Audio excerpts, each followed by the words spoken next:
Federal judge makes dramatic ruling against Ben Carson to protect Obama legacy. The U.S. Department of Housing and Urban Development, HUD, headed by Ben Carson, has seen a slight increase in homelessness this year. This marks the first time HUD has seen this trend in 7 years, since 2010. According to the Washington Post, the Department of Housing and Urban Development released new data last week showing that homelessness may have inched up slightly, based on an annual count of homeless people during one night in January. Although not perfect, this is the best measurement we have to get an overall picture of homelessness and how it changes year to year.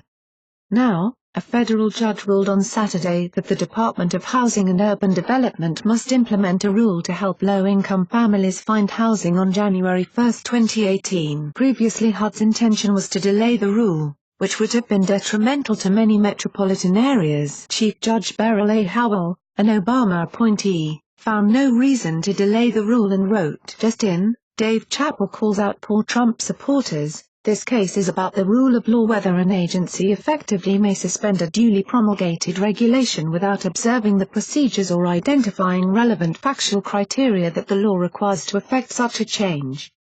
She went on to explain, the U.S. Department of Housing and Urban Development, HUD, without notice and comment or particularized evidentiary findings, has delayed almost entirely by 2 years implementation of a rule requiring over 200 local public housing authorities, PHAs in 24 metropolitan areas, which HUD selected based on fixed, objective criteria, to calculate housing vouchers values based on local, rather than metropolitan-wide, prevailing market rents.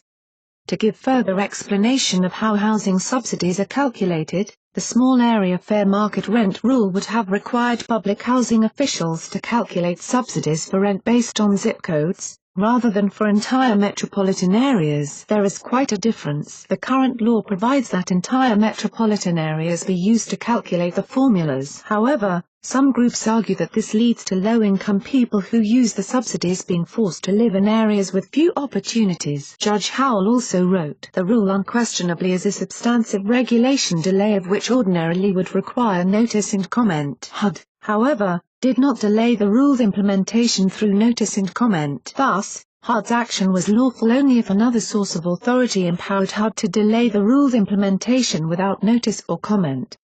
Robert Jebelhoff of The Washington Post wrote about how years of careful, evidence-based policy-making tell us what works to reduce homelessness. Jebelhoff writes, "That includes a housing-first approach that focuses on getting people in stable housing first and then supports those in need of mental health services or treatment for drug addiction, sometimes even in permanent arrangements. It also includes providing help, especially in the form of vouchers, to low-income families that can't afford housing prices. And it includes focusing on helping subpopulations in need of assistance, particularly veterans."